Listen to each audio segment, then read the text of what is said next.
Samantala, nakahanda na ang NBI sa pagsasampa ng kaso sa mga sangkot sa Malampaya Fund Scam.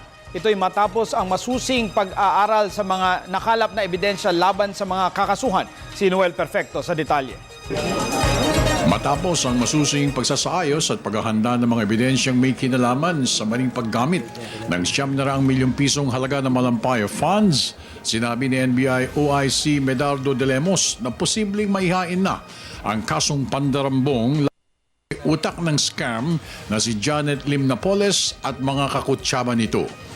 Ayon kay OIC Director De Lemos, ang masusing pag-aaral sa mga documentary evidences at ang mga salaysay ng 87 mga lokal na otoridad o municipal mayors ng Region 1, Region 5 at Cordillera Autonomous Region na nagtuturo at nagpapatunay na pineke ng mga tauhan ni Janet Lim Napoles ang lagda o signatures ng mga ito para makuha mga pondo mula sa Malampaya Funds.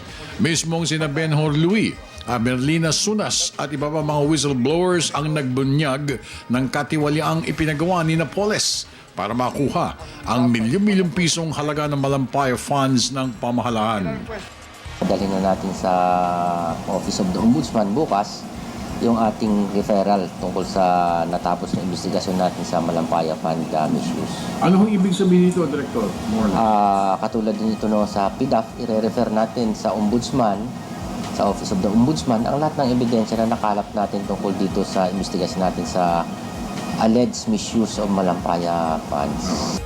Matinding atas si Secretary Laila de Lima sa NBI, get to the bottom of the case ng kaso ang lahat ng mga sangkot sa bagong fund scam gamit ang pondo ng Malampaya.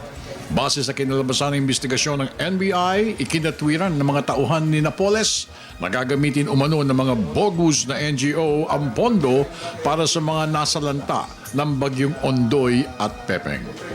Natapos na nga natin ngayon, mga nasa fine-tuning na lang tayo at hinahanda na natin yung mga ebidensya natin.